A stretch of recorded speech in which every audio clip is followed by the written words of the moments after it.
Почитувани гледачи, добро вечер и добре дојавте во уште едно издание Јаде Бурек на ТВ Сонце. Вечерва повторно гостин во студиото ќе ни биде доктор Горан Трајковски од Баварија, Германија, со кого последен пат разговаравме во мај месец. Направивме подолга пауза, бидејќи мислам во тие 3 интервјуа што ги имавме во март, април и во мај, докторот на вистина многу и мене и на вам ни помогна да некако ги согледаме оваа нова ситуација. Поминаа скоро повеќе и 6 месеци од тогаш. Многу работи се испослучија и би сакал со една нова свежа перспектива, еве малку повеќе од Германија, бидејќи нели скоро се што се случуваше во нашиот здравствен систем, мислам дека го елабориравме. На Skype го имаме доктор Горан Трајковски. Докторе, добро вечер. Добре дојдовте уште еднаш. Добро вечер, Јанко. Фала ти уште еднаш за поканата. Чест ми е што можам да бидам кај тебе по трет пат во емисија. Четврт. Четврт пат? Не. Да. Извини, Јанко. Одлично. Ги помешав работиве. Не си ги помешал работите. Татко си на мало бебе. Тоа се вика. Добро, ме сваќаш.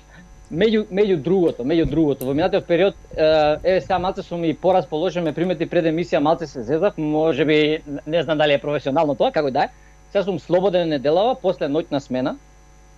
И секогаш кога преминувам од ноќна смена у нормален живот, некако све ми е малце изменето и слободен сум и порасположен.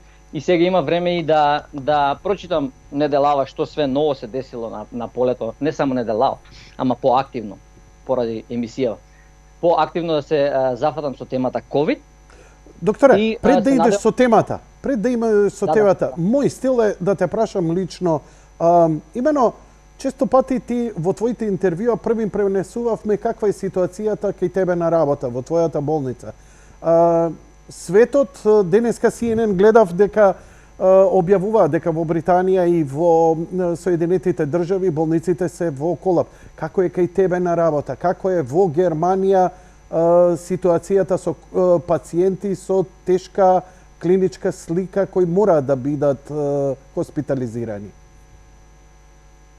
Таа е на темата, ама реши не сакав да преминам главно COVID темата, сакав као општ вовед да кажам прво. Да, слободно тогаш, извини, нека биде по твое. Уживај. Кратко само ќе биде, 2 минути. Нема проблем, повели. И поздравам прво моите гледачи и моите од Инстаграм што дојдоа да гледат емисијата, се надевам дојдоа, ми бетија барем. И да ги поздравам гледачите со сакав да направам као малку божикна атмосфера. И ова ми стигна пред 3 дена, го немам употребено до сега, ова е како зид, слика на зид, за фотографии, за различни прилози. И чест ми е што можам кај тебе за прв пат да направам, да користам оваа слика, да речем, и се надевам ќе направиме маце барем божи атмосфера. Имаме ли простор за такво нешто, ќе ни објасниш сега, ајде. Да. Добро, ајде, значи да навлеземе како е ситуацијата во болниците. Јас ќе зборам конкретно за Германија, еве можам уште поконкретно да кажам за нашата болница. Овој пат, после што имавме дупкава летото, каде што немаше заразени, реално некако ја прекинав толку да ја пратам болест и новите работи, бидејќи стварно немавме ни еден корона заразен со недели. И сега кога започна вториот бран, некако малце посамоуверени бевме во споредба со март, така ја осеќав атмосферата од лекарска гледна точка, бидејќи у март таа криза пројдовме многу лесно, барем тука у Германија. Не ја осетивме толку страшно. Ние собравме доволно искуство од таа пандемија ние во нашата болница. Значи јас очекував барем дека повеќе пациенти ќе има кои што ќе видат на респиратор, кои што ќе видат тешки болни, бидејќи колку и да звучи сега можеби сурово, на тие пациенти се стекнува искуство како да се третира таа болест. И тоа е бенефитот за следните пациенти што ги третираш. Но ние не го собравме тоа искуство, барем јас, не доволно тогаш. И овој пат некако со поголема самодоверба го дочекуваме вториот бран. Ама, барем до сега, вака не беше бран, значи во многу поголем број, најверојатно дека зима да доаѓа, многу поголем број на пациенти има моментално. Вториот проблем е што покрај COVID одделите, на нормалните оддели ни избиваат инфекции, што автоматски ствара огромен проблем од гледна точка на менеджмент, на здравствен дом, како ќе реагира, мора да се затворат одделите, мора секој да се тестира, да се да се види колку нови заразени, персоналот, карантин. Многу е тешко за организирање и планирање, посебно ово време кога имаме недостаток на персонал, кога секој човек ти треба у болница. И се тоа ги комплицира работите. Имаме доста заразени, значи секогаш сме полни на одделот за корона. Ние тука може да се одјавиме од системот, кога ќе се наполни одделот, се одјавуваме и не можеме веќе да примиме. И сега ги транспортираат низ цела Германија, пошто Германија има се уште капацитети пак. Но моментално нашата болница е полна и имавме многу повеќе пациенти на респиратор овој пат. Или многу повеќе пациенти на кои што им требаше поддршка со кислород, кој што натака се ескалира и стига до респиратор. И имаше и што ме изненади, ние сме мала болница пак, ама имаше двајца помлади што дојдоа со многу тешка клиничка слика, кои што не знам сега, не знам точно до каде се сега моментално со болест, дали го преживеале тоа, ама дојдоа со, можем и примерот да го кажам конкретно ако има интерес, например, за што сега да кажам точно, ама имаше работи што надија да речам малку од болеста и не да ме уплаши, ама малце со поголем респект ја третирам кога влагам особите, кога пак малце по стравопочи да речеме имам кон инфекцијата. Тоа е тоа што се смени, креветите во Германија станува све покнап и кнап. Ние сме веќе одјавени уште недела дена, веќе немаме никакви капацитети.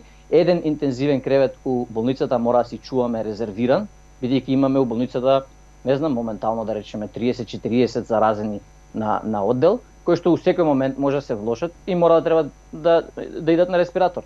И барем еден кревет е минимумот што мора да го имаш резервиран за своите. Иначе све друго е на некој начин триажа. И што се смени или што пробува да се воведе е кога ги зимаш пациентите во болница, докторот што встапува во прв контакт со пациентот веќе да размисли у кој правец ќе иде целото.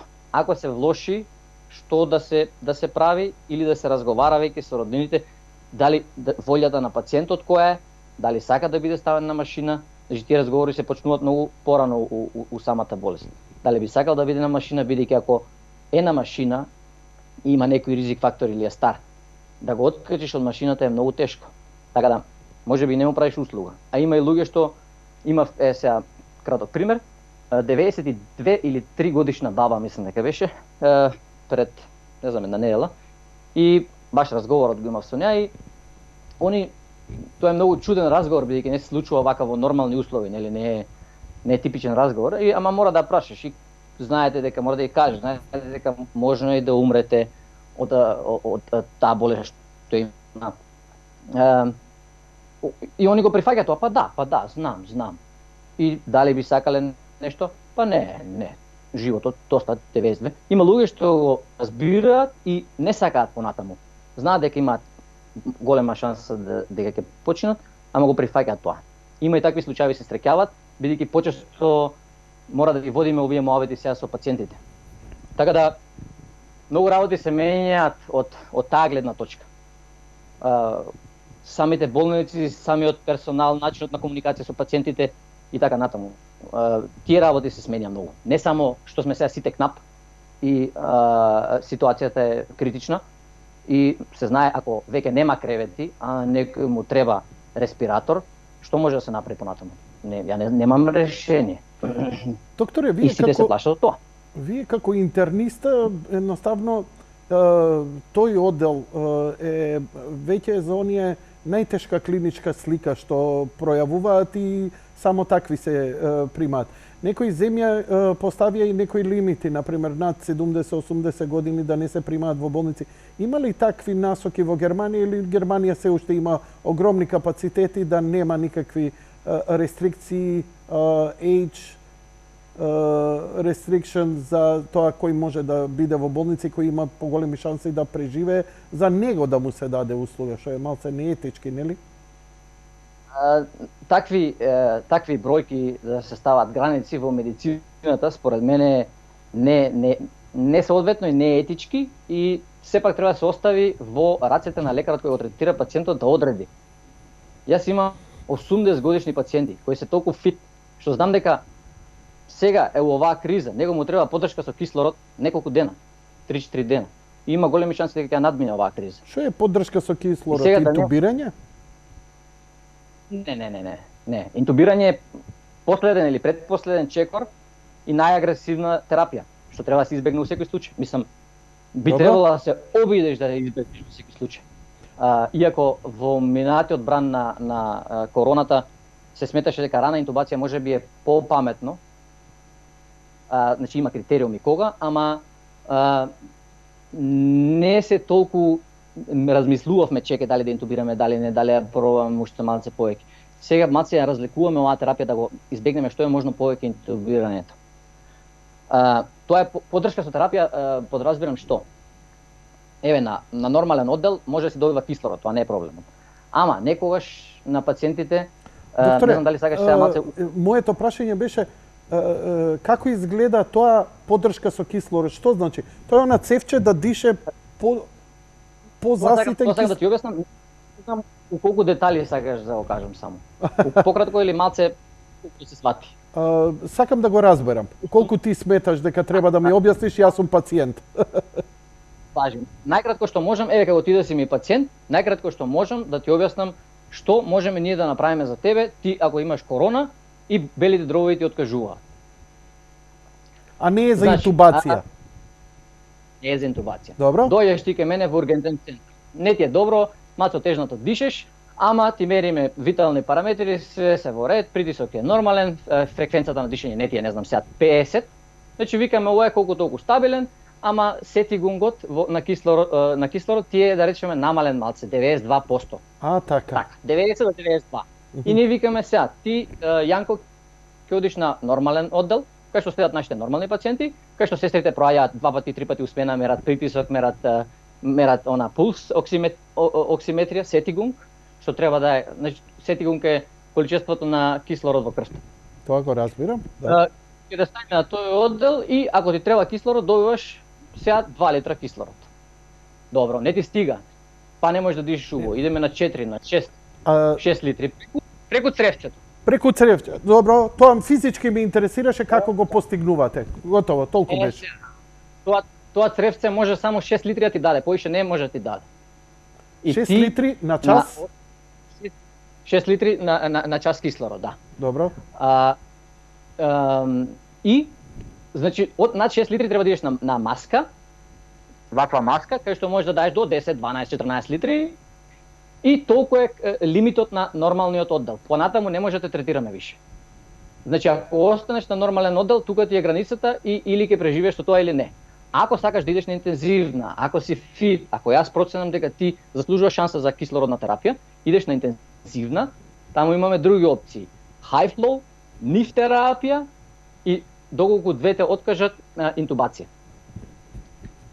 И пробуваме сите да ги со тие првите 2 чекори да ги згрижиме, да не мора да дојде до интубација, и тоа е целта на интензивната терапија. И доколку притисокот попушта, крвниот систем попушта, стануваш, запаѓаш во сепса, даваме поддршка со катехоламини за да се одржи притисокот висок, да го преживееш тој период некако.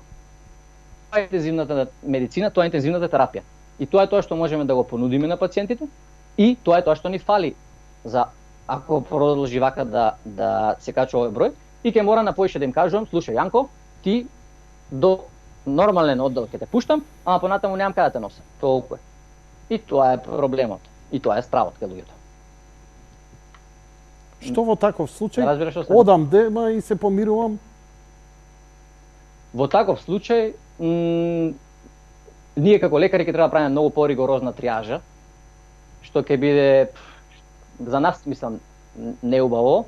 И ќе мора баш така викаме, овој толку години, што има дијабет, ова, она, не може, овој немаш, у таков случај е тешко. Мада Германија, не знам, не се довела се уште до таа граница и мислам дека сепак е на начин да се снајдат, бидејќи ние у нашава болница одеднаш ја дуплиравме нашата интензивен оддел, го дуплиравме.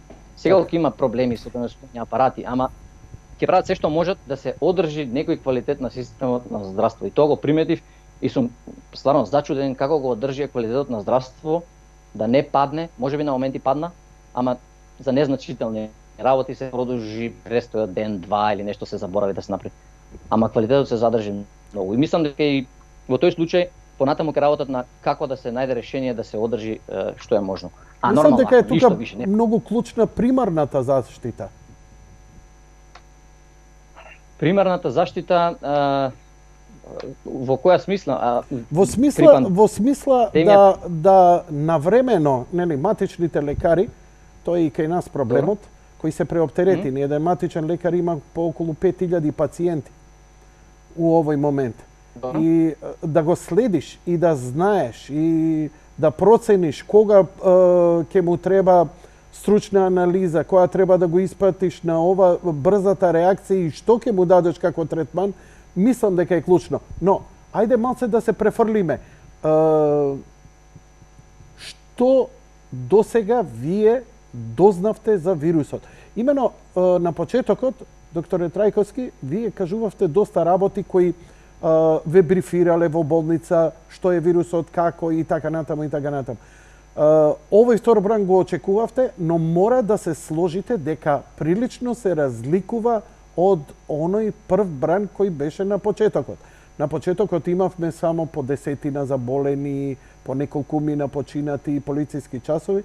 Денеска бројките се стотици и стотици на ден. Не само кај нас, цел свет. Дека вирулентноста на вирусот е зголемена многукратно. Што имате вие сознанија? Што ве брифира? Што говорите меѓу вас?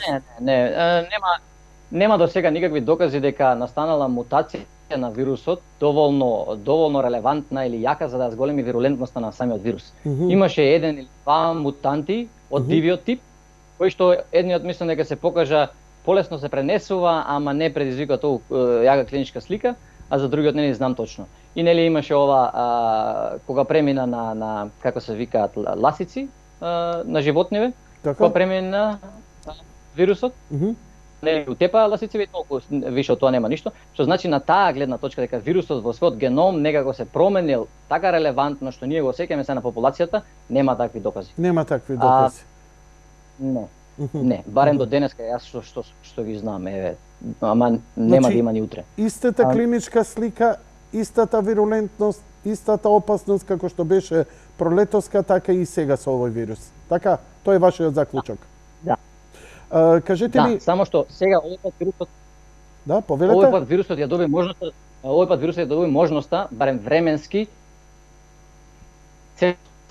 развие својата клиничка слика и видовме многу повеќе пациенти и видовме што може да направи вирус. Претходниот пат некако почна, па дојде лето, па се намаля бројките, па имаше локдаун и после тоа више не чувме ништо од ово. А сега иде зимо, мислам тоа има голем ефект нормално, зимата, и луѓето, и однесувањето на луѓето. Сите сме узатворено, сите сме дома, никој не иде надвор. И у начинот на пренос на вирусот се откри дека се пренесувал у форми на кластери, а не као поединечни пренесувања, дека поединци, само околу 20% од заразените уствари го вршат актот на заразување на другите и дека пренесувањето на вирусот се случува во кластери. Тоа се некои работи што се дознаа, што реално за обичниот граѓанин, па и за мене, многу голема значајност нема.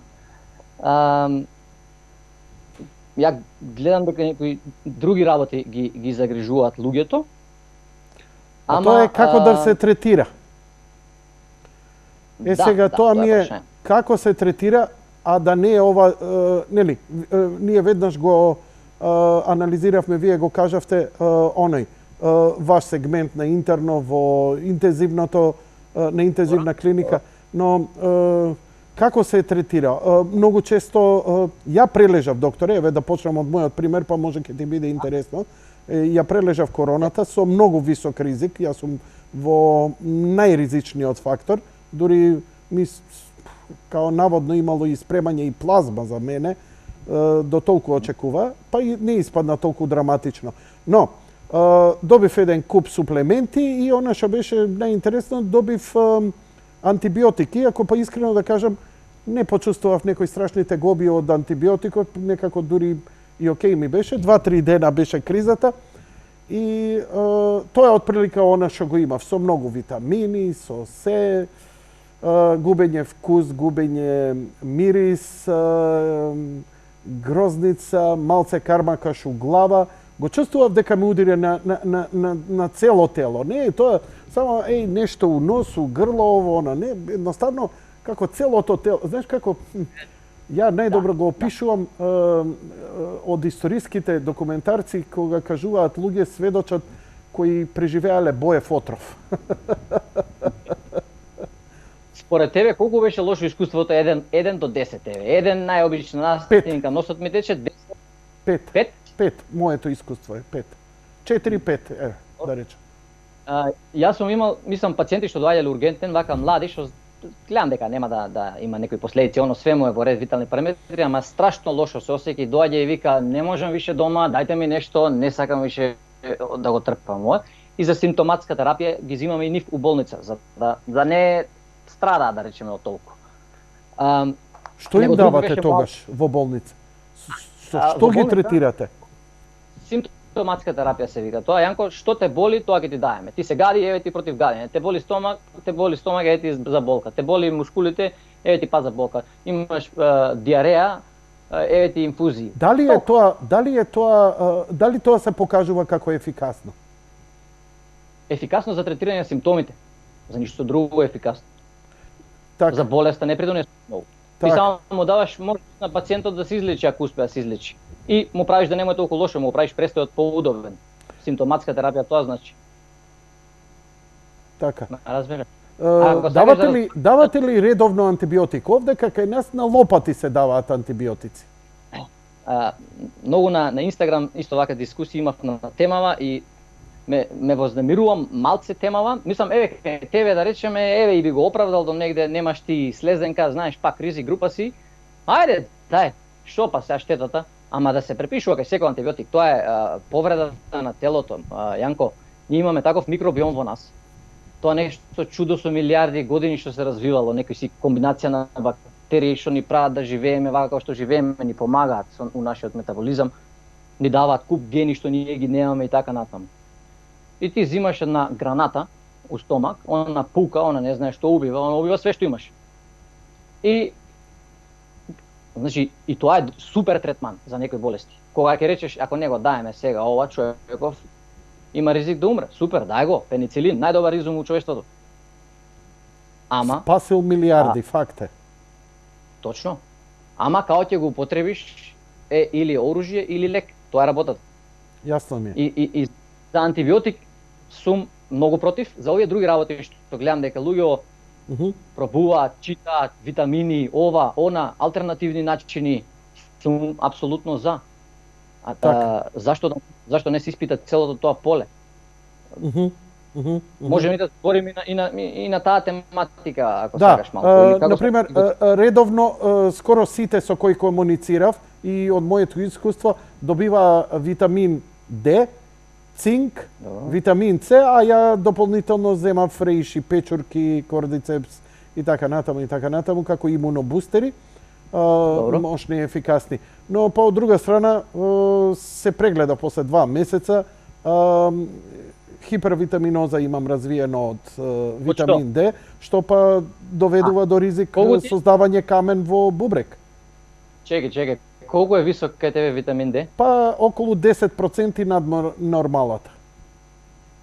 Сакам да ми ја кажеш бројката, ама добро, мислам.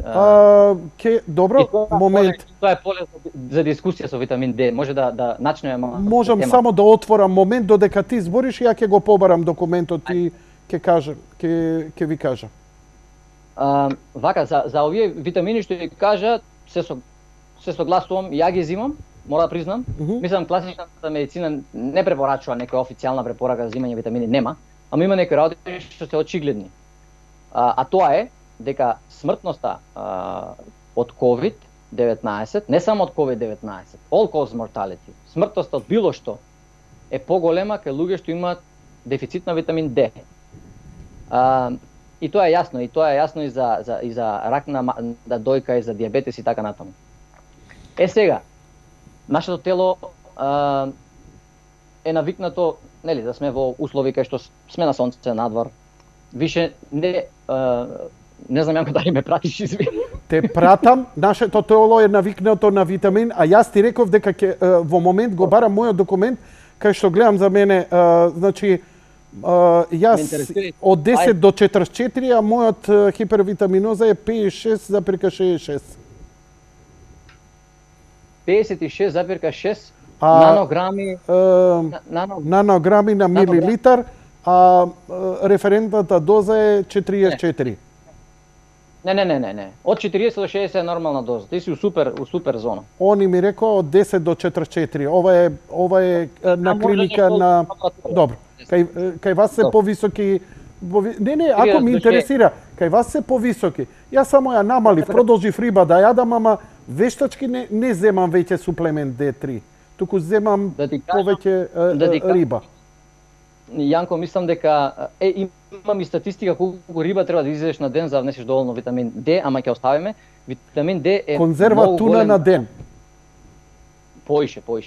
Не можам поише. Не можам поише. Не земаш доволно витамин D. Прашањето е, Јанко, колку време си ти на сонце на ден? Така е. Кога сонцето ти паѓа од 45 степени, не наутро. Јасно. 6 месеци е тоа во годината максимум. 6 месеци максимум си у такви услови, а сега си искочен само образите ти се да речеме на сонце, друго ништо. Треба поголем дел од телото да биде изложен, така, за да произведува D. Кожата ни е платно, као за ветар да собира. И сега ние го ја покриваме, не може да собира сонце, не може да собира витамин D. И тоа е проблемот кај сите нас, посебно во зимо. И сите имаме недостаток на витамин D. Односно повеќето, голем дел од луѓето. И да немаат недостаток на долните граници се движат. А витамин D е не само витамин, и хормон има. Уште еднаш повтори ми ја, која е кај вас во Германија референтната граница на количина на витамин D? Од 40 до 60 рековте, така? 60 нанограм, да. Нанограми на милилитар. За микрограми се други вредности, 100 до 150, мислам. Така. Значи тие ова ќе им биде корисно на гледачите, за тоа го збориме. Да. И за да добиеш ти камења во бубрези, значи тоа треба стварно да отидеш во токсична доза и долго време. Долго време имаш хипервитаминоза, значи тоа е нешто толку ретко. Вака еве просек на човек може да суплементира на 70 кила 4000 единици во зима витамин D, без да се грижи. Ја на 90 можам и поише. Можеш 5000 на ден.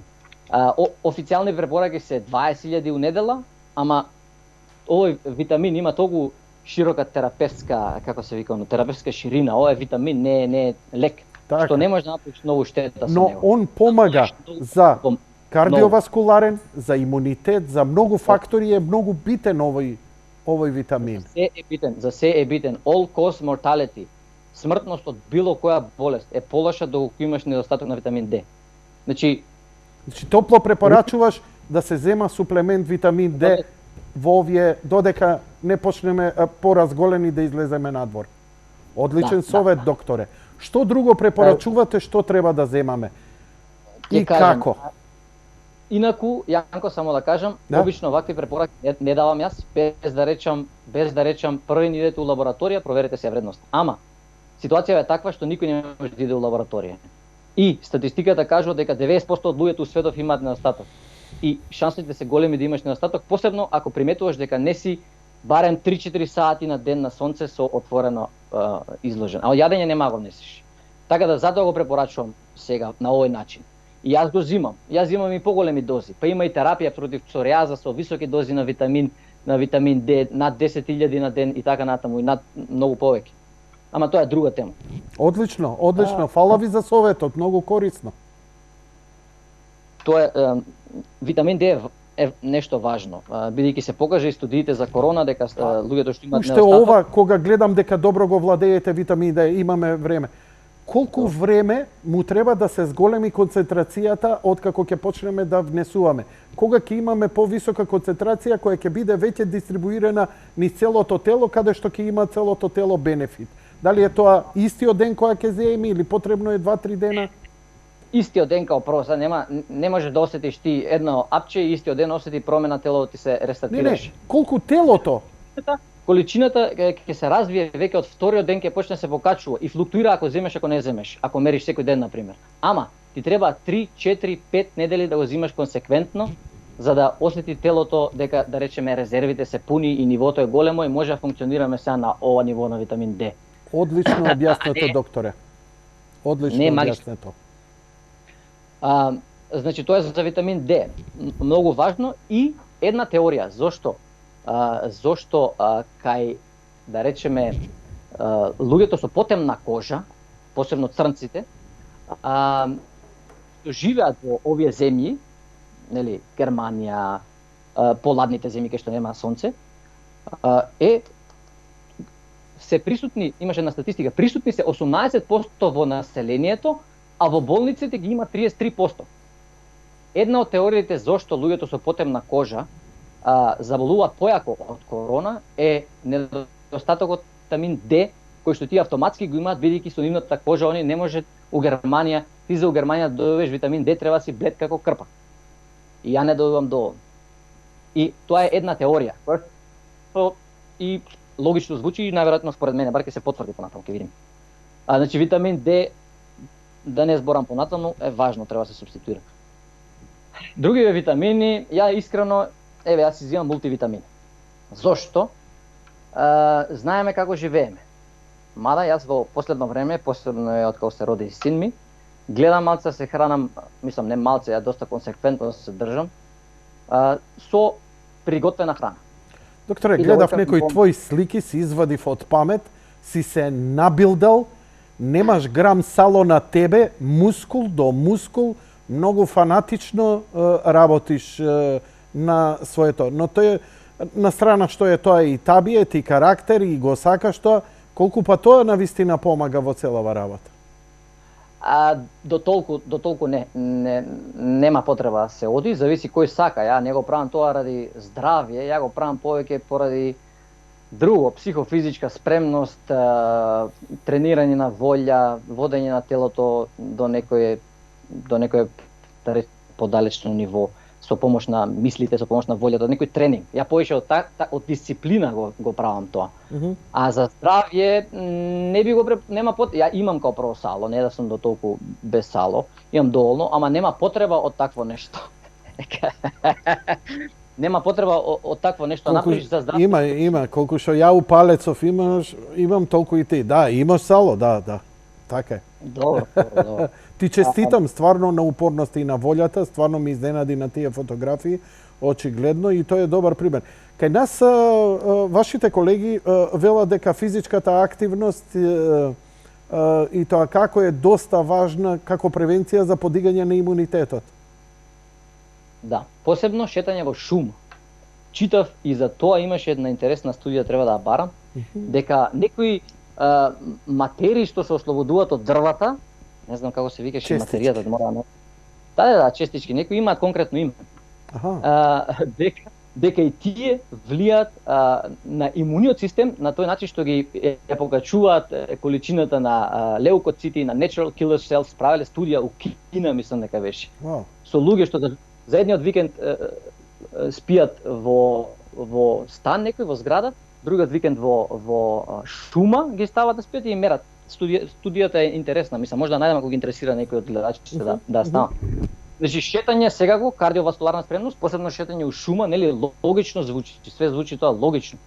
На сонце доколку се може, сега условите не се толку добри и уште што е интересно, читав кој може ли кој го практикува тоа за сауна, дека и за тоа има сега, нели, за све искачат студии, и ја ги читам тие што ми се поинтересни, дека и сауната многу голем удел има во кардиоваскуларната спремност, не само тоа, туку и покачување на телото, а ова е веќе докажано, покачување на телесната температура над 39 степени, нели, затоа и развиваме треска.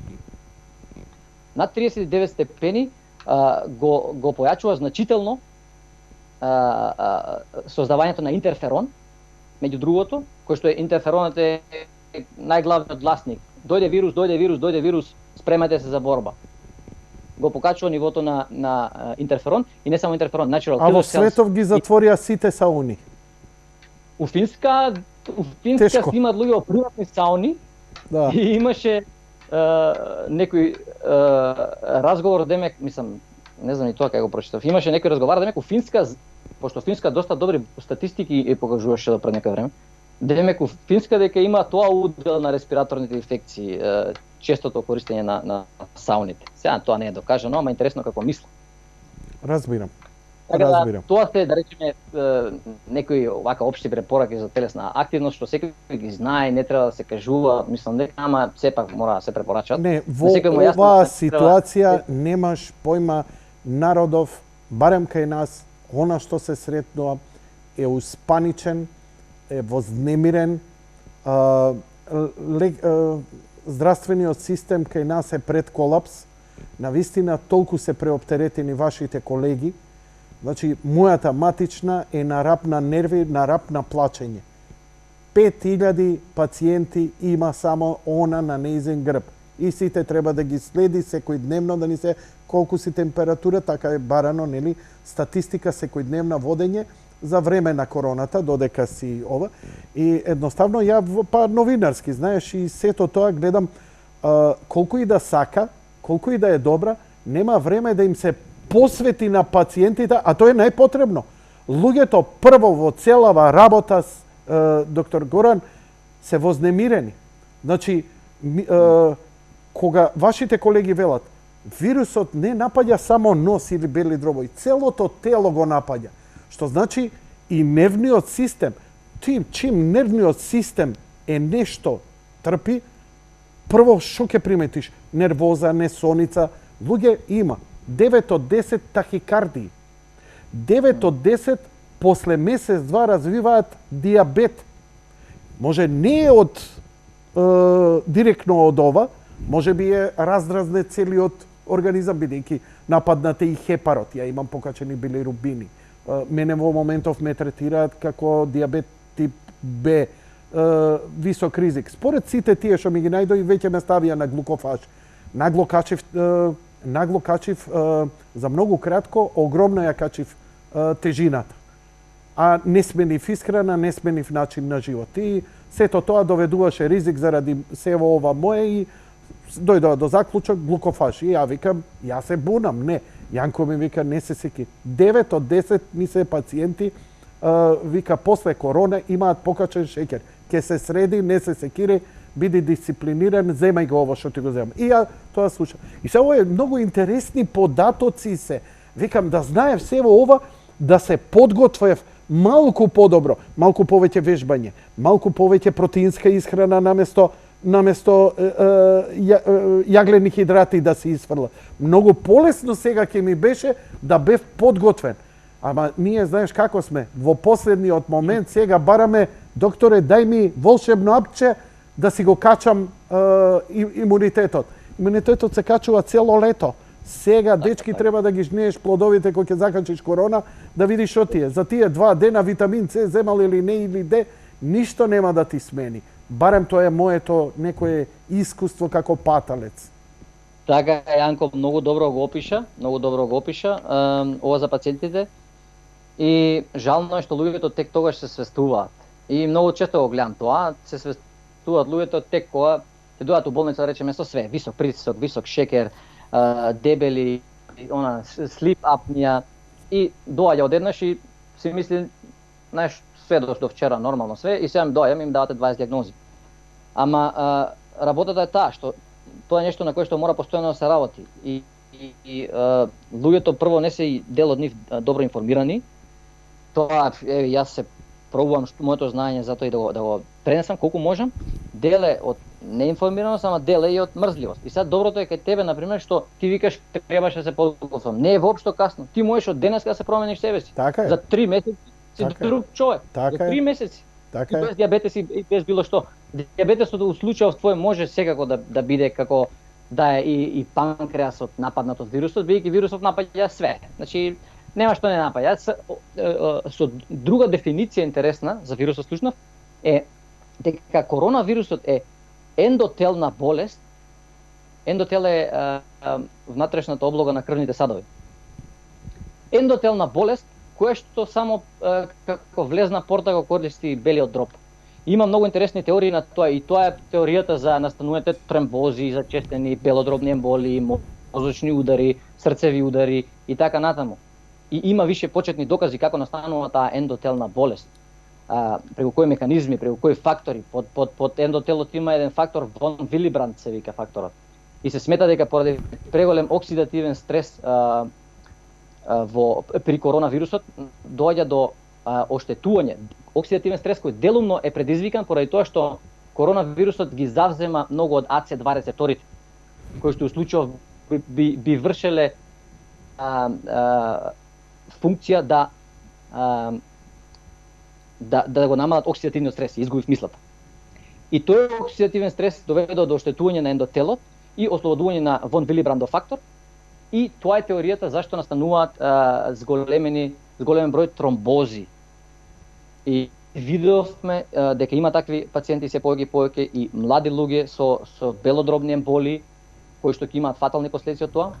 И сега се гледаат последиците од корона у ова поле, дека не е само белиот дроб, туку секој орган, цревото, срцето. Луѓето ние тестираме одма срцеви ензими, тие се скоро секогаш покачени.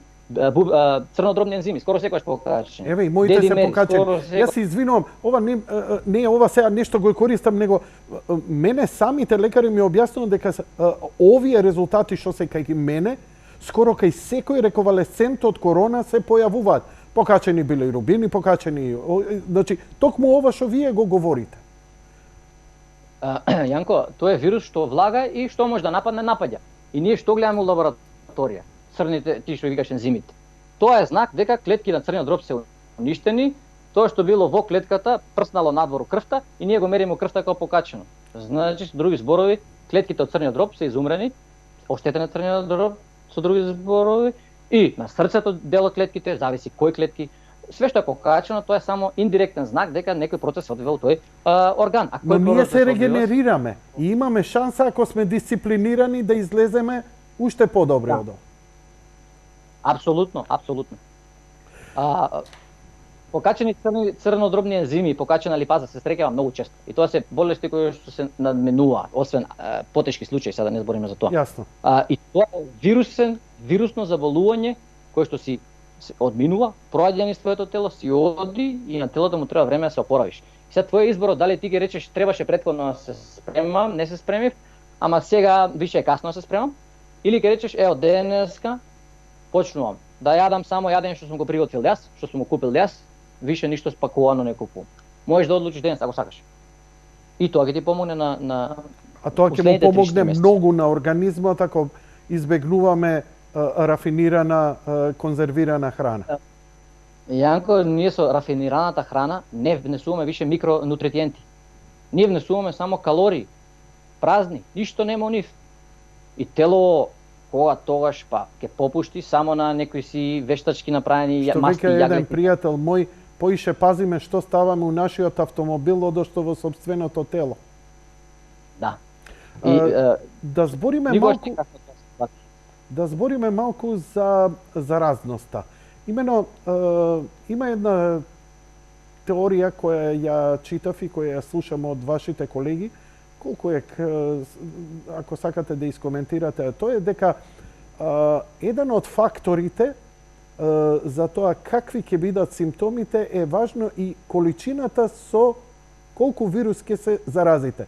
Значи, едно е ако во минување негдека сте подкачиле некој вирус, па може да развие поблаги, а мене тоа малку не ми е јасен тој механизам, одошто ако некој стоел во вас, ви дишал што се вика во фаца и сте презеле голема количина на вирус во себе, симптомите можат да бидат појаки. Зошто е тоа така?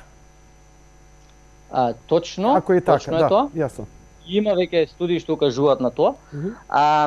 Начинот на настанување и тоа е уште еден фактор зашто е корисно. Значи до сега се викаше ти кога носиш маска, нели? Го штитиш другиот. Не знам колку е познат сега тој факт, нели? Кога носиме ние маски, го штитиме другиот од нашите капки, но доколку ова е точно, тогаш автоматски со тоа што носиме маска, ние се штитиме и себе си со тоа што нема толкова маса на вирусни честички да вдишеме во нас. студијава тоа го кажува, дека доколку само неколку, и сега ќе кажам една од теориите како би можело да биде тоа, која што сега уште не се знае дали е точна, ама интересна сме секој случај. Значи, количината на што ќе ја вдишеш одлучува каков ќе биде текот на болеста и дали ќе биде симптоматски или асимптоматски. Имаше едно интересно испитување на два бродови. На едниот брод носеле сите маски, на другиот брод немало правила за маски. И на овој брод имало дупло повеќе асимптоматски заразени отколку на овој. И дел од тоа исто така укажува на носењето на маска како заштитен фактор. А како настанува предпоставките, да речеме, нападот е друг кога ќе те нападнат 2-3 вируси на носната слузокожа тука, или кога ќе вдишеш едно убаво пуно, да речеме, здив со вируси, да вдишеш и да стигнат до белите дробови. Дали е така за секоја болест ова? Да ти кажам, Јанко, вакви студии до сега не се правеле, не се мислело на вакво нешто. Кој мисли? Се заразил со инфлуенца? Добро, кој прашувал? Кој секогаш ме чудело, не знам, дали еден вирус од ебола или од вариола вера, ако дојде едно вирусче, ќе се размножи низ цело тело. Ја така мислев и со едно вирусче, ако дојде од коронава, оно ќе го зарази целото тело, а само од мојот имунитет зависи. Но овдека сега збориме дека и количината на вируси може да влие за клиничката слика, каква ќе ја развиеме. Као прво едно вирусче, не знам дали од било која болест такво нешто, мислам, има одредена, тоа се милиони копии што ги примаме ние, тоа се бројки 10 на, не знам колку таму нули. Што ги примаме ние, у такви мерки се рачуна тоа, не у едно или 5 вируси. Ама очигледно има разлика и една од теориите која што ја читав е дека и посебно дека кај асимптоматски имало луѓе кои што се докажани само IgA антитела, кои што се углавно наоѓаат во слузокожата, и теоријата е дека мал број на вируси доаѓаат у слузокожата, ти со IgA антителата ги утепуваш и ја надминуваш болеста на тој начин, што не ни стига до целиот организам да треба да се бори со сите своји сили со стварање на имун одговор IgM и IgG антитела. Не знам колку е точна таа теорија, ама интересно звучи и можда е еден од начините како би нулало ова, ама како и да е, имаме укази дека доколку дишиш помалце вирус, поголеми се шансите да имаш асимптоматски тек или со помалце симптоми.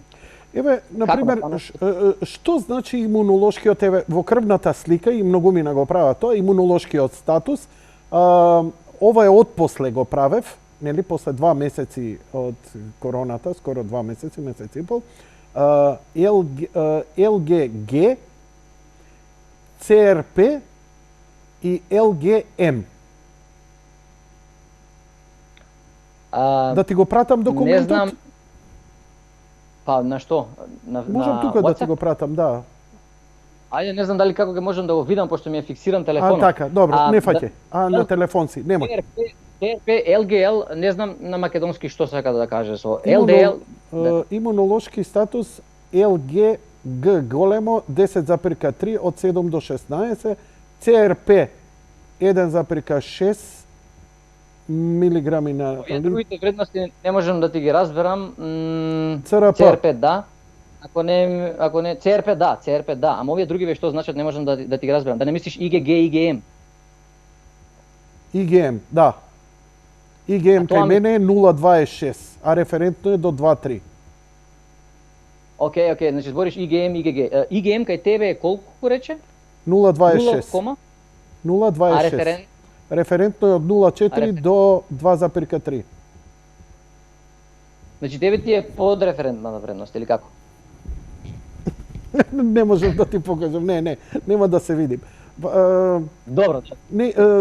Што овие значат? И сега гледам сите трчаат да си мераат антителата. Има ли потреба и што тоа ќе значи конкретно?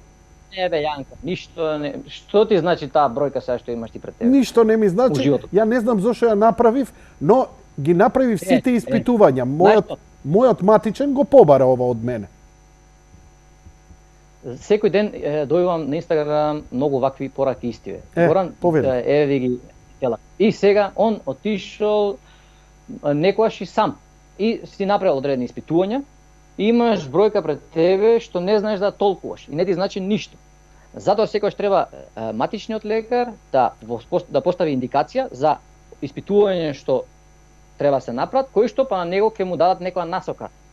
Ќе му потврдат насоката во која што размислува. Добро, кај вас, дали во Германија пациентите што прележале корона идат повторно прават анализи и анализи на имунолошкиот статус каков име и што тоа им значи ако го прават уопште? Еве сега ти кажам, ЦРП како бројка можеш да контролираш, да видиш докај ти е воспалението, ајде не е ни скапа, мислам лабораториска се испита. Така. Ќе направиш, еве. Ама у крајен случај па не ти мене ништо. Ако е висок ЦРП-то, што ќе правиш? Па ќе чекаш да се спушти. Ако е низок ЦРП-то, ќе се радуваш, добро, и тоа е. Ако е висок ЦРП-то, нема да отидеш у болница да речеш ама тоа, имаш висок ЦРП и ти е добро, и отидеш у болница и ти речеш ти сега што да правиме, да те интубираме? Добар си. ЦРП-то е указ кој што го користи лекарот за да оформи мислење. Так. А не е апсолутна бројка која што ни кажува нешто. Јасно. Тоа е ЦРП-то. IgM. Што покажува IgM? IgM се антитела што се создаваат кога ќе се бориме со некоја инфекција и у акутната фаза IgM, а после тоа IgG антителата кои што стануваат малку подолго. И сега ти IgM антителата ти се ниски да речеме. Можеби имаш доволно IgG антитела. Можеби па немаш доволно IgG антитела, ама па ги имаш, немаш квантитет, ама па имаш квалитет. Имаш неутрализирачки антитела, кои што супер го убиваат вирусот. И не ти требаат и тоа и работата кај крвна плазма. Ќе добиеш крвна плазма, од која добиваш, какви антитела ти дава тој, колку антитела ти дава, каков квалитет на антитела, што примаш, не знаеш. Има една студија што искочи сега дека луѓето да не се оптеретуваат со ова, бидејќи гледам кај нас, само за тоа зборат, само со тоа се оптеретуваат, на страна што се тестираат по 5 пати и даваат огромни пари, дали се позитивни или негативни од корона, ова е дополнително што го прават сите. Што ти вели, Јанко, што ти вели таа бројка? Ништо. Ако ти се влоши, мора да идеш у болница, ако ти се подобри, ќе си седиш дома. Ништо не менја. Цар Затоа си, нема браво. потреба да се тоа е така. Ја го приметувам многу често дека се тестираат луѓето и си ствараат сами проблеми, не знаат вредноста како да ја толкуваат. Па има луѓе месечно барем еднаш се тестира, до толку е. Тоа е веќе психоза, не знам како да го речам. У крајен случај и тестирањето не менја многу. Ако имаш сега температура или било кои симптоми на грип, ти треба да се ставиш у карантин и да очекуваш дека имаш корона. Без оглед дали си се тестирал или не. Што ти менја тебе?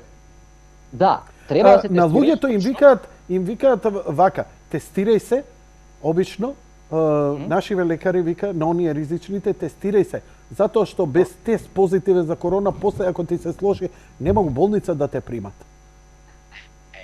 Тоа е кај нас. Точно, ама ако е точно. Ова е точно. Добро, не знам. Кај нас има, Горан, има зелени зони во болници, каде што оние редовни пациенти кои не се заболени од корона, веќе еве на интернет тоа има една каде што има различни болести, кој од хепар, кој од бубрези, кој од што ти ја знам и така натаму и се на еден оддел. Порано биле у различни оддел. Но сега бидејќи имаат корона оддел, ова е како зелен оддел каде што за да се ослободат бидејќи има многу притисок од пациенти по болниците, па вака направија.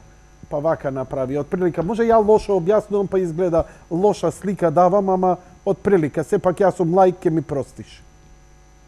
Добро, не знам стварно конкретно какви се правилата таму. Добро, не е ни битно какви се. Тука јас барам нели совети од тебе. Клучната работа до која доаѓаме сега во разговорот, ако немаш што да додадеш, ја би идел за вакцинацијата да збориме. Сакав уште нешто, мислам дека беше битно, ама ми избега мислата да ти кажам. Имаме сега. време. Нема раскај. Сакаш пауза? Идеме дале на тема. Не, сакаш да... Не пауза, добро, тераме. Една полка само се напијам. Што пиеш? Сок од портокал. И плакна од девојка ми. Многу прв пат сум се смеел кога пиев германска кока-кола и на неа пишуеше кофеин халтинг лимонаде. Па добро, зашто? Као лимон, со вкус на лимон и со кофеин, нели? Значи, описот што пиеш, тоа е секој сок таму, сега зборам 80 години, може би сега е сменет. Кофеин, халтик, лимонада. Како еден збор. Па добро. Лимонада што содржи кофеин. Не, ти се колнам ова. Ова ќе ти го прогуглам, ќе ти го дадам, имам фотографија зачувано од германска Кока-Кола. Добро ќе беше да е така, да беше лимонада со кофеин, ќе беше добро. Тоа е вода со кофеин и некои фарби. Какво е, ај тогаш малце да те олабавам, да не идеме на ова. Како е животот таму? Какви рестрикции има? Има ли рестрикции? Што е во Германија? Дали опиши ми малце по улици, по автобуси, по ресторани, по маркети, меѓу вас и така натаму. Носење маски, дистанции, што ти ја знам. Повели. Добро, на таа тема се држат луѓе доста, мора да се каже. Дисциплинирани? Да. Се многу дисциплинирани, ако стои на врата знак, пример 20 души смеат у продавницата и чекаат дори не светне зелено да влезе следниот, тоа све нема воопшто дискусија. И некој да не носи маски, другите му као му замеруваат, демек ние носиме и ти можеш да носиш, у таа смисла. Така да тоа се држат многу, ама не беше доволно. И сега тука се стиска до крај на кочницата и имаме сега на некој начин полициски час, да речеме од 9 саат од навечер. Не сме да се излегува надвор, а инаку пак се иде на препорака, само ептен неопходно ако треба да правиш нешто, искочи. Тоа е украјен случај. Преку ден ако ептен, немаш за јадење, треба да идеш на лекар, нешто, мораш да искочиш. А за друго седи дома. И до работа нормално, тие што идат на работа. И тоа се правилата од друг случај. Иначе све функционира? Да, во главно да, мада сега со новите строги мерки и ресторани и тоа све више веќе и минативе недели не функционираше. Не можеш да седнеш нигде. Ја не ни идам, ја не сум бил више, не знам, месец два во ресторан. Летоска бев. Од тогаш не сум ни бил. Ама нема веќе идење на по ресторани, по кафичи. Нормално, економски тоа е секако и за Германија катастрофа, ама она има да речеме или резерви или пробува да го изедначи некако.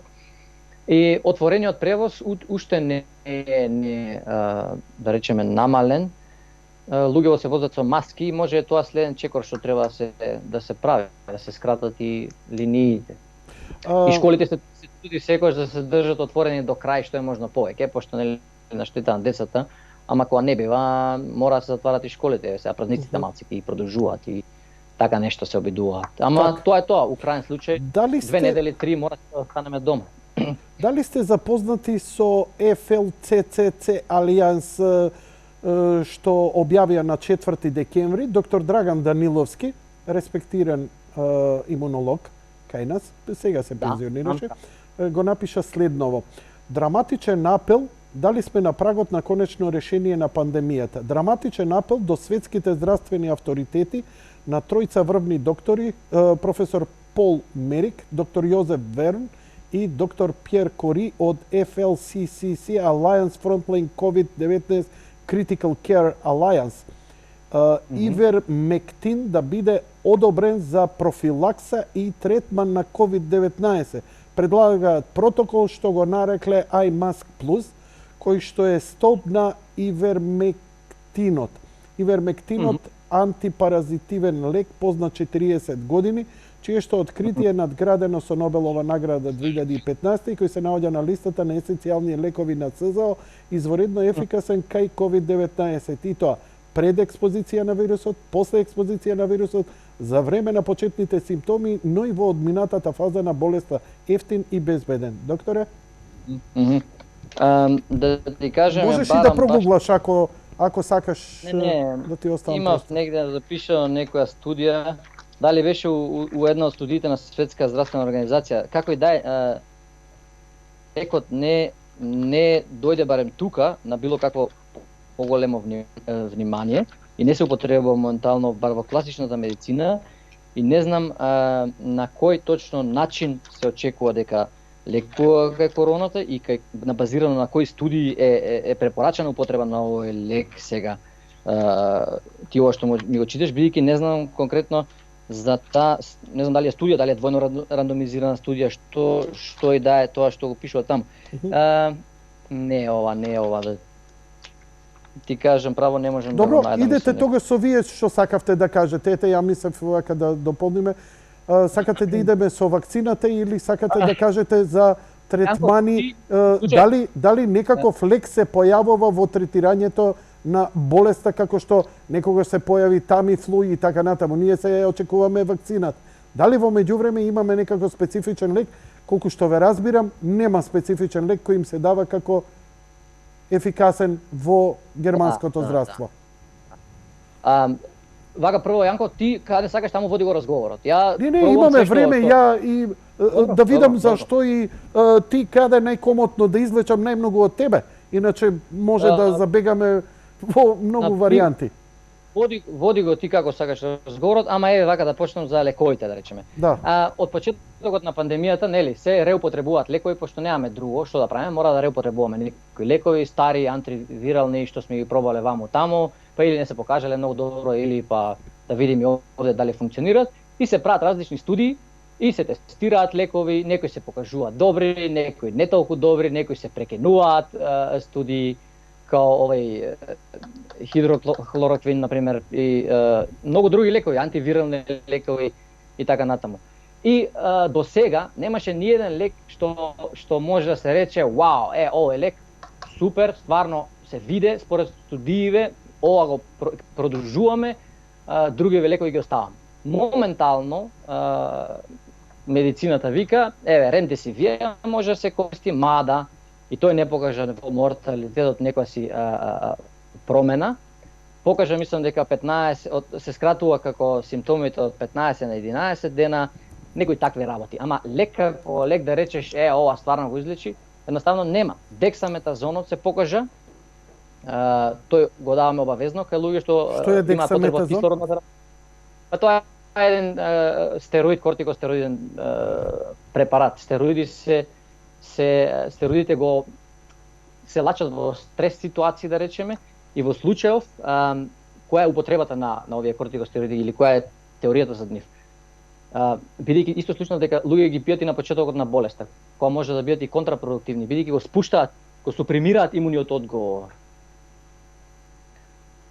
Ме разбираш што сакам да кажам? Да, апсолутно. Добро.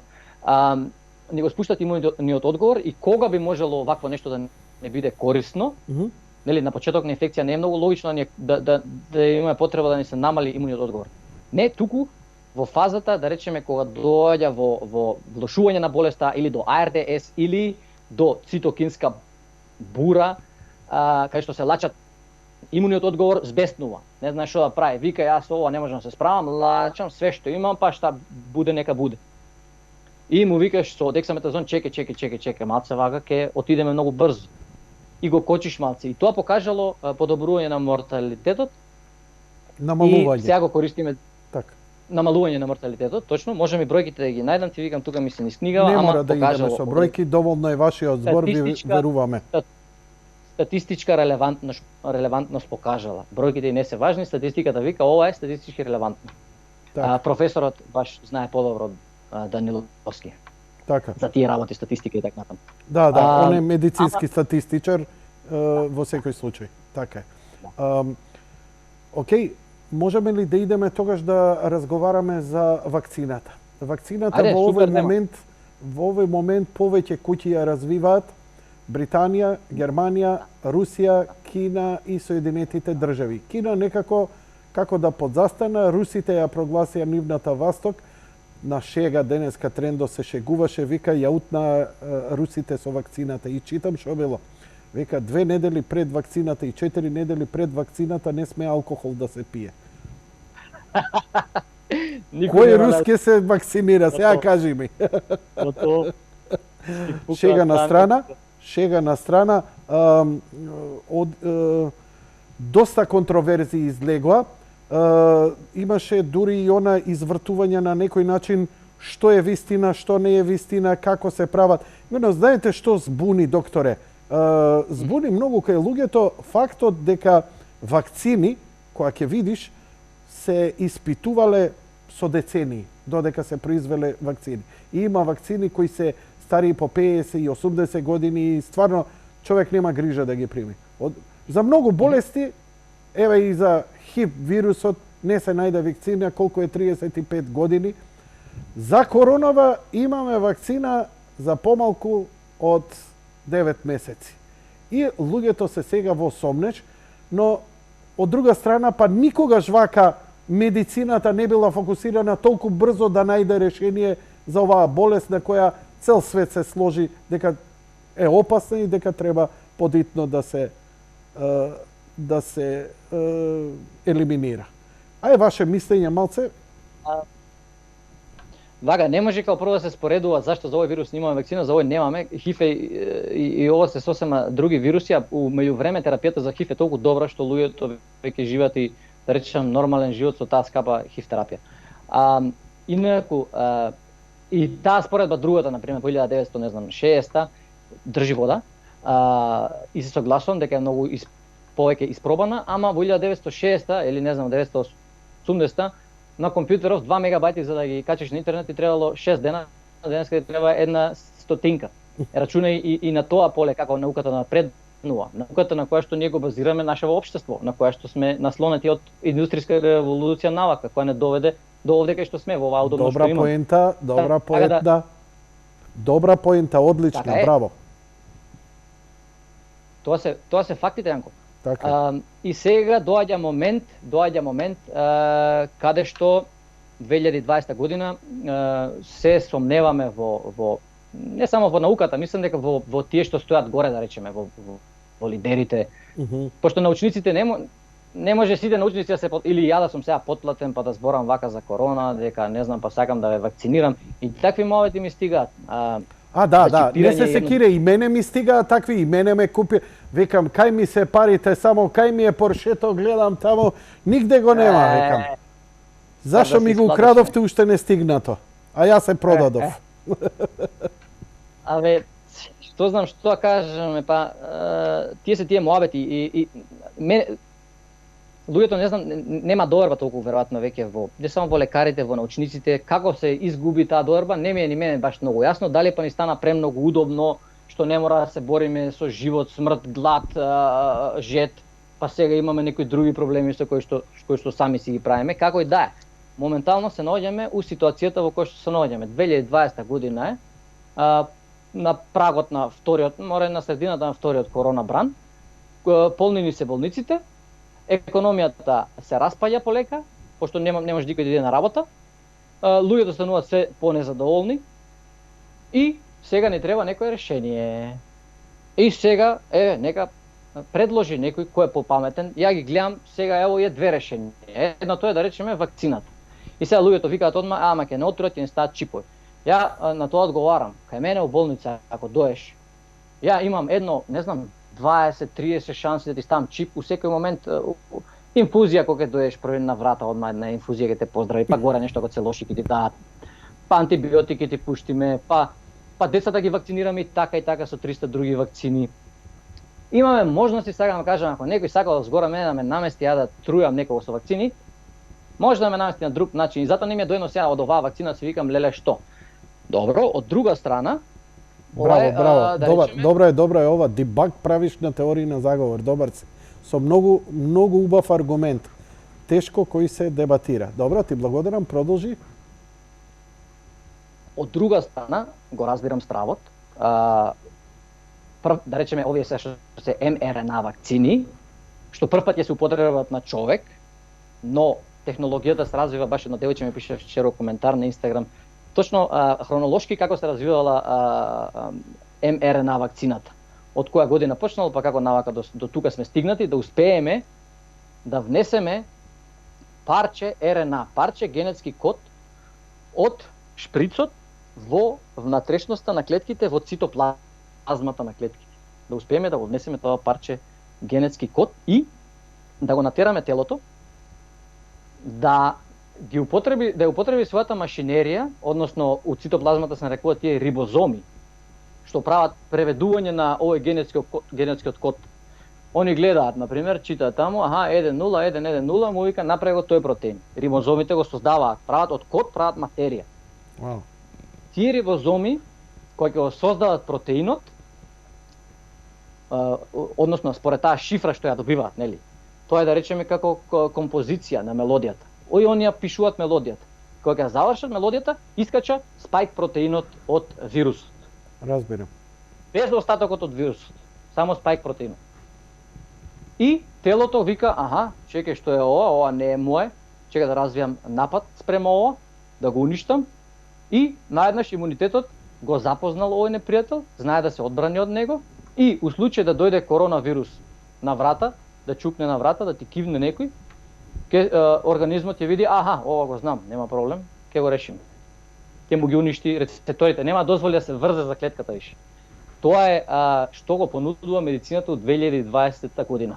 Кога за жал сме поради повторно услови на живот сме размножени до таа количина како луѓе, што више нема место да се одвоиме едни од други. И така да мора да некако се заштитиме едни од други, нели? Живееме на куп. Да не збориме дека има една теза, еден пријател викаше ова да беше пред 50 години многу полесно. Зошто викам полесно? Затоа што колку денеска има патување, колку авиони полета и слета во Вухан, колку се измеша население и така натаму.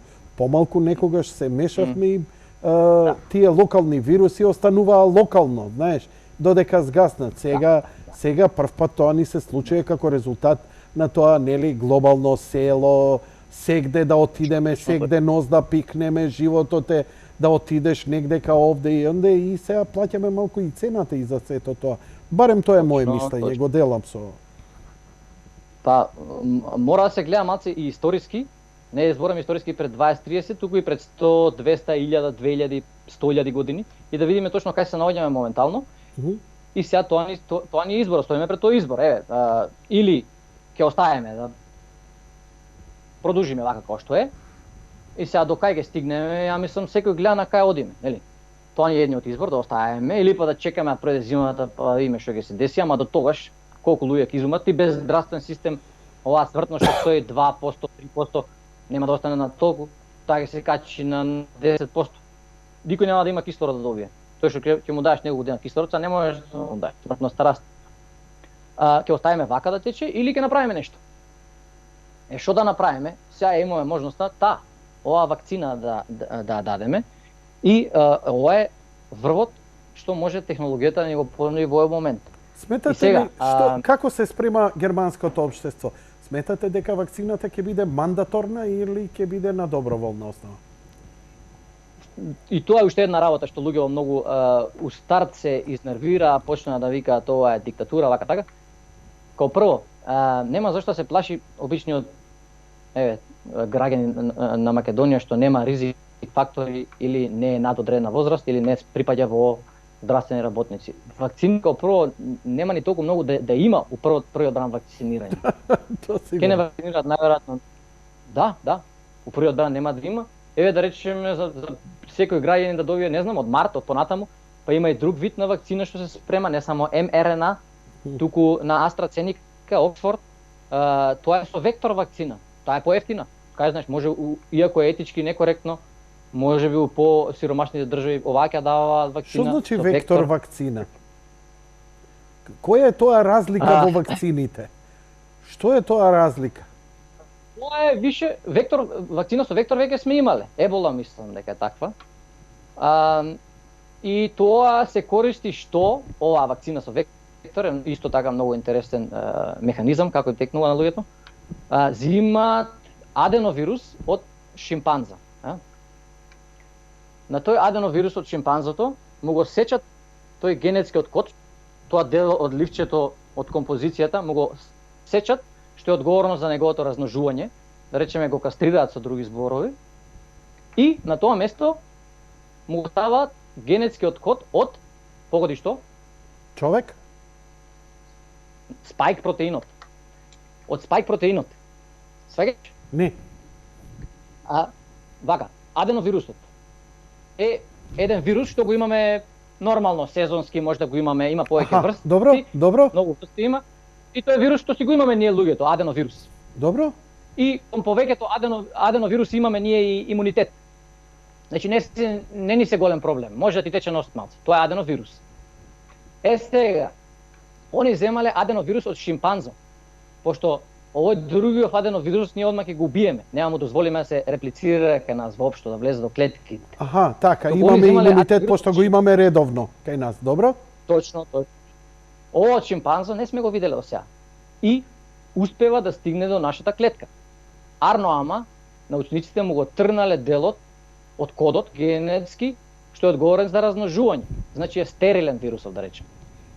И на тоа место кај што е генетскиот код, они му ставаат код кој што го кодира спајк протеинот на вирусот. Што значи, вирусот влага у клетката, им кажува на рибозомите, слушај, читај ја мојава лекција, и рибозомот чита, стига до делот кој што е за спајк протеинот, чита, го создава пак спајк протеинот тука и продолжува понатаму. И наеднаш пак го имаш ти спајк протеинот создаден во твоето тело од твојата машинерија. И телото го препознава како страно тело, создава имунитет против него и го уништува. И кога ќе дојдеш ти во контакт со вирусот, ќе го уништиш директно неговиот спајк протеин, пошто више го знаеш непријателот. Сваѓаш како функционираат вакцините? Сега ми е јасно. За овој систем, така. Тоа е со векторот, а другото директно ти влага од цитоплазма, се размножува таму. Така. Тоа се вакцините што ги имаме и како што видовме во Велика Британија, нели почна да ги користат. Така. И денеска е состанокот за дали ќе, не знам кој земји све, само Канада мислам дека има официјална FDA approval, а други се како се вика она emergency use authorization, така нешто. Стигна до вас големиот скандал кој се предизвика со еден настап на еден мој колега кој во едно 6-минутно видео кој е сега на Facebook забрането, претпоставам дека ве угушија со тоа. Доктор Даниловски направи жестоко го нападна сето тоа и го демантираше. Тоа е видео во кое на некој начин се тврди дека неетички се тестирале луѓето, дека вакцината била смртоносна, опасна, по овој по оној. Ја не го изгледав, не стигнав да го изгледам и така натаму. Сакате да го искоментирате затоа што народов, пази, народов да знаеш дека ако ти му донесеш сапун од Фа, од Нивеа, од Хенкел произведен, нели? Он ќе рече, не бе, ова е фабрика ваму таму, ама затоа на пазар ќе најде кој не знае кој го направил, кој не знае како е направен, али некоја си баба Перса ќе му рече, слушај, ова е многу здраво, синко, и он на тоа ќе поверува. И сега, ја не верувам дека бабата имала лоша намера, ниту човекот имал лоша намера, едноставно, можеби, ете, и од фобија, и од страф, од добра желба, па направил поголема беља. Секогаш патот до пеколот е поплочен со добри намери. Но во овој момент, знаеш што, дури се мислам како зборам, мислам дека дури не да не ти дадам збор, да го коментираш, затоа што мислам дека Дај ми една секунда збор. Не, а ќе ти дам ја. Не, знаеш како, се викам, ако луѓето веруваат дека се постанати од елиени и земјата е рамна, па нека живеат со тоа сознание. Дарвин среќен ќе биде. Дарвин always approve. Дарвин approve. Јанко, не можеш да дискутираш со луѓе кои што ајде да не почнам јас да на тема викам да не навредам некој, ама сум видел дека на пример ако мислењето му е такво. Еве, земјата е пример рамна, точка.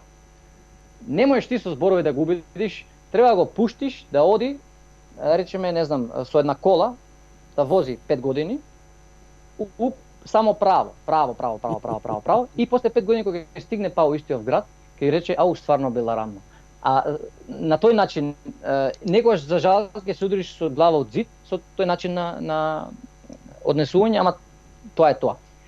За видеово, нема да го коментирам на широко, бидејќи тоа го направив на Инстаграм, 10-минутно видео посветив, бидејќи тој ден од Сабајлето го добив пораки преку 50 пати, не знам, тоа видео, Горан што ја кажеш за ова, Горан што ја кажеш за ова, Горан што ја кажеш за ова.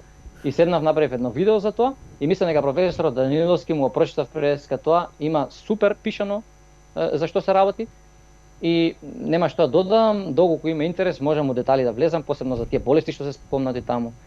Повели, влези, имаме време, што ни е работа? Едино ако не плаче бебето или госпожата не те вика да спружиш лиштата и измиеш садови, тераме со емисијава. Абе, Јанко, ти знаеш кој е Машо куќа, бе. Тој што пегла и тој што мие садови. Јас сум рекол, жено, ќе биде така како што ти ќе кажеш. Е така. Тачно. Пошто јас така сакам. Е така. Ја така сакам. Јасно ми. Да биде по твое. Ја ги лекции више, Јанко. Да. Абе, брзо учам ја, што мислиш ти? Шега на страна. За видеото, еве, јас посебно оваа ситуација, како што е сензитивна, посебно како некој што, па ја не би се осмелил на таа тема да зборам, да изнесам такви некои податоци од извадени од контекст, бидејќи може сепак ние што сме вака да речеме јавна функција имаме и некоја одговорност, малце може да баш тоа да се створи паника кај населението беспотребно. Зашто конкретно се работи таму е листа на болести наброени кои што во овој пост како да го наречам, откако е утврдена пост approval период, листа на болести кои што би ги очекувале, не се тоа болести кои што веќе се случиле од оваа вакцина, па сега викаме овие болести се десија кога ја тестиравме вакцинава и може би се десат сега, се очекува. Ова се болести базирано да речеме на претходни искуства, на претходни вакцини, кај кои што треба да бидеме внимателни доколку почесто се пријавува. Например, тој е едниот систем што се спомиња таму, кој што е систем кај што секој може или лекарот општ да ги пријави несаканите ефекти кои што ги утврдил кај неговите пациенти. И се работи за листа, се работи за еден слайд од 8-часовен состанок, кој што успеав саат 2 да изгледам, на врвни специјалисти, експерти на FDA, CDC, кои што дискутираат на темата корона. И ова е еден слайд од многу.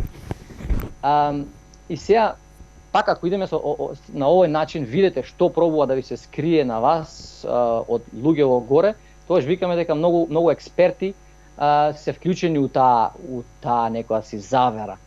Што не е точно, тие се дел од нив се и најобични луѓе, ја кој што пробувам да ја да научам како што иде болеста, што е можно повеќе и моите блиски или пациентите ги научам што е можно повеќе од тоа што ја го знам, од функцијата што они општествено ми ја дале како лекар да ги лечам нив. Чи вие ме поставувате на таа функција, нели, со образование, со све.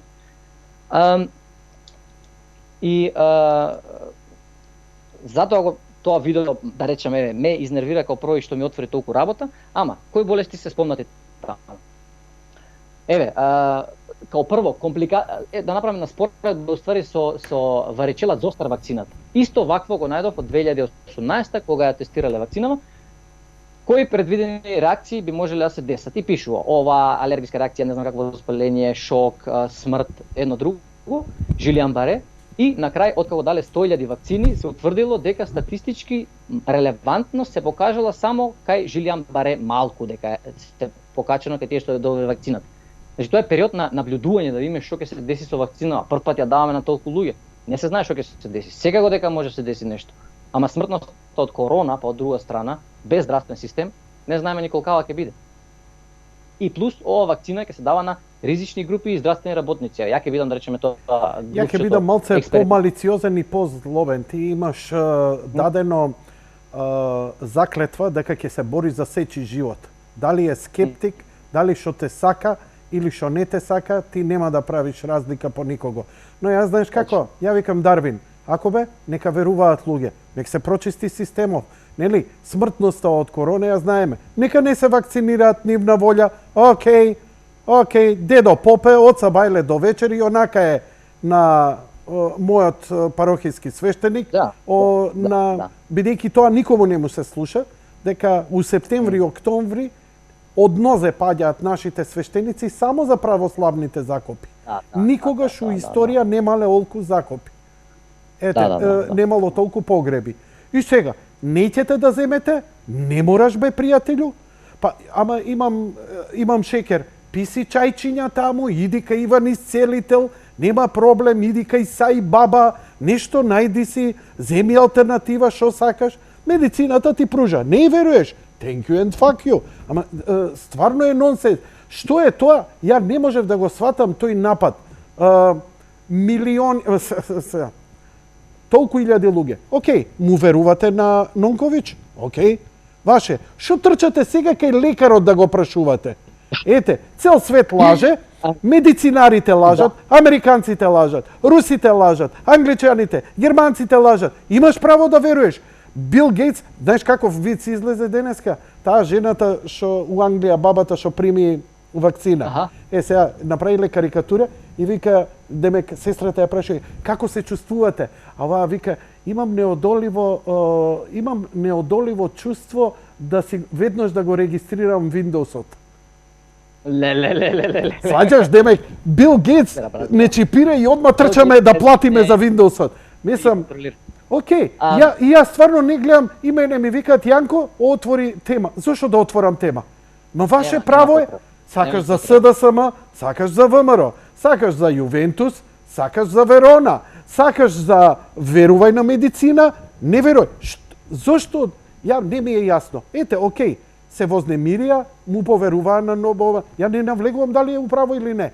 Твој избор е, му веруваш на Бобан Нонковиќ? Да. И што трча сега кај лекарите? Нели лекарите лажат? Ја само тоа го викам. Еве, вие лажете, добро. За да признаеме пред целата јавност, мене Бил Гейтс вчера тука со комбета доаѓа, ми звони на врата, Горан, што викам Бил Гейтс, вика, слушам утре си кај Јанкова емисија. Да, вика, еве ги парите, и мене ми стигна, фала што ми ги прати. Ми стигна кај се. Слушај, втората пратка од кога ќе вакцинираш неколку ќе продадем. Ги потрошив у стокомак, еве да ти кажам. Ајде ќе пустиме пак. Горан, ко сум отишол у стокомак, шта пие кафана. Ајде, Бил Гейтс одма ме искеширао и нема проблем. Ај, извини што малку еве за релаксација, повели доискажи се, еве сериозно и камерно ако сакаш. Да, не, само уште за завршам со ова. Што е најсмешното на крај на видео, што тие компликации што се читаат таму на листот, тие компликации, најголем дел од нив може да се десат и така после вирусно заболување. Што се, еве, Жилиан Баре е автоимуна реакција после било која вирусна болест може да се деси. Миокардитис може да се деси после било која вирусна. Перикардитис може после било која вирусна инфекција. Ти види дека вирусот, коронавирусот може да нападне било кој орган.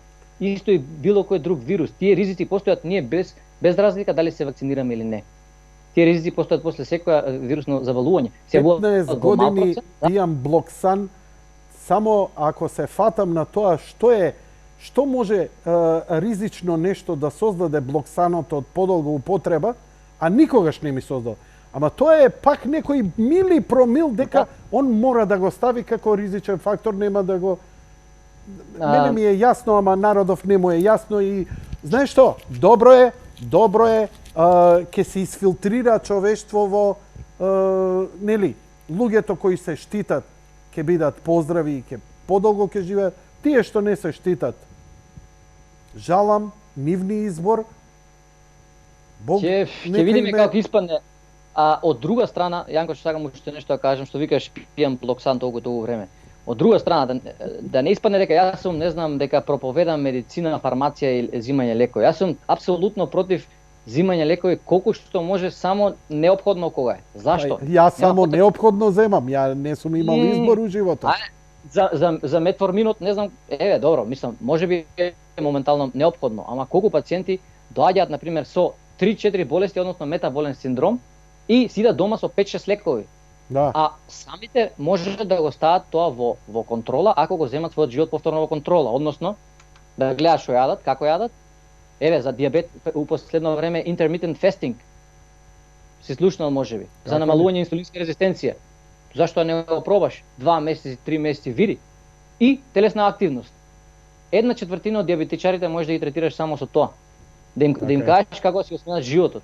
Така да јас сум многу против овие фармацевски мерки што се спроведуваат на секаде секојдневно. Доаѓам на лекар, дај ми апче, ајде чао. Тоа не е лечење. Ама во овој случај тоа е супресија на симптоми. Така е. Бидејќи фармацијата ја не знам која хронична болест ја лечи, но измената на живот мој можам да ја излечам хроничното заболување. Тоа е факт. Не да излечиш, туку да не му стоиш на патот на твоето тело додека се излечи самото себе. Така. Пошто ти реално му пречиш само на телото. Оно само по себе сака да си е здраво. Ама еве ти сега со начинот на живот, со начинот на исхрана, со стрес, со едно друго, тоа не е лесно да се смени, не викам дека е лесно. Ама мора негде да се почне. Еве мојот почеток да речеме е со физичка спремност. Едно нешто. Од многу работи што треба да се сменат. Каде е стресот, каде е спиењето. Све тоа влие, ама едно по едно. Тоа ми е малко. Што е прогнозата? До кога ова ќе трае? Што говорите меѓу вас? Што говори Германија? Ако не се лажам, некаде крај на февруари Меркел излезе и рече додека 80% од популацијата не се зарази, ова нема да спласне. Ти првото интервју рече 66%, поточно 2/3 од севкупното додека не се зарази, да не очекуваме пад. Кај сме и дали уште стоиш на тоа? Математика е таа, бидејќи R бројката е тука да речеме еден човек заразува тројца. Сега професорот Ивановски ако ме гледа тремаме паќе малце. Еден заразен пренесува болеста на уште тројца.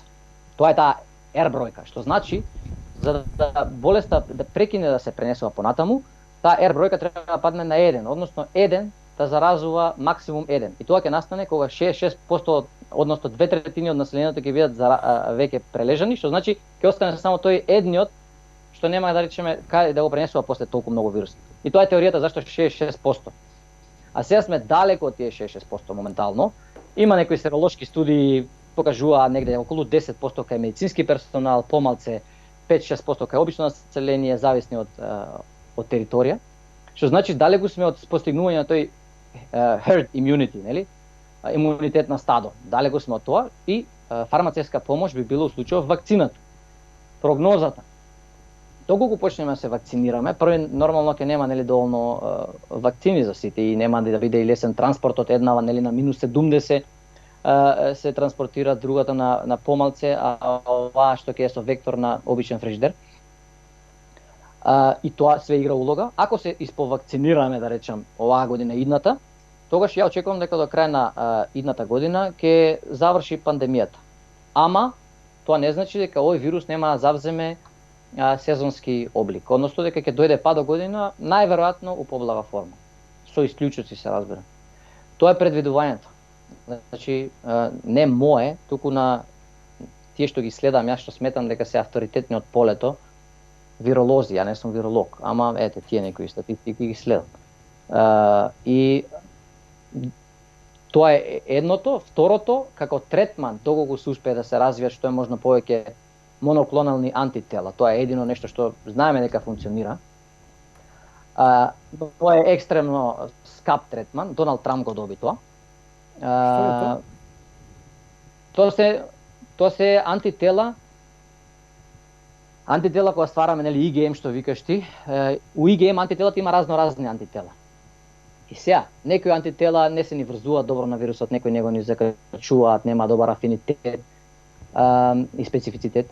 Ама овие што се антитела, моноклонални, бираме антитела што се најдобрите војници против тој вирус. И правиме клон од нив. Од тој еден само, моноклонални, клон, од тој војник. Правиме, му го пуштаме, обично се прават два клона, се мешаат еден со друг. Да во случај едниот не се фати, другиот да се фати. И комбинација од две антитела му ги ставаш у крв и он директно се бори со вирусот без да има неговиот имун систем било што направено. Тоа е пасивна имунизација на некој начин. Значи така ни куртули Дончо наш. Добро. Па да ти кажам, ја мислам дека има тоа голема улога. Мислам дека. Само тоа е скап третман? Скапа. Има терапија више за повеќе болести, таква, за ревматски болести, хронични болести, али да речеме 1000 евра е една доза, колку што знам ја, скапа терапија и не е толку лесна за производство. Ама у исклучителни случаеви на интензивна нега, млад човек, 30 годишен на респиратор, нема што да правиш, ќе да даеш сигурно. Покојни Младенов, кога бевме во добрите, некаде крајот на 20 век, ми говореше, доаѓа време кога здравство ќе има само за богатите, вистинско здравство. Другите ќе мора да се задоволуваме од овие остатоци, тоа што го има, и да се надеваме на најдобро. Ти благодарам, господине Трајковски, докторе, ти благодарам за разговорот и навистина многу информативно и многу поучно од ваша страна. Фала ти, Јанко, уште еднаш за поканата. У секое време, кога и да има потреба, стварно се надевам дека не само информации ќе пренесам, туку и малце да се свати ситуацијата, да се смири населението, бидејќи го осеќам притисокот, тензијата и стварно сакам малце да се смири и да едноставно да живееме како што живеевме едни со други порано, да не е во ова некоја токсична средина што ми смета и мене од тука, преку Инстаграм што ја гледам и ми е крив. И се надевам ќе пребродиме оваа криза, што имаме, што има секој, и после тоа дека не очекуваат некои подобри времиња. За ако има потреба, ако мислиш дека има потреба за уште дополнителни информации, јас сум тука за кога и да е, можеш да ме бараш во секое време. А за здравството не коментирам, жално е. Сум коментирал доволно често на Инстаграм и стварно ми е жално. Немам друг збор да го опишам. Ама не знам ни решенија да понудам. Дај рака. Пао! Биди ми поздравен, секој е добро. Почитувани гледачи, тоа беше доктор Горан Трајковски од Баварија, Германија, каде работи во болница и со него веќе неколку пати до сега имавме споделување на искуствата и сознанието како е и во Европа, во германското здравство. Се надевам дека и вие најдовте за корисно. Благодарам за вашето внимание. Лека ноќ и пријатно.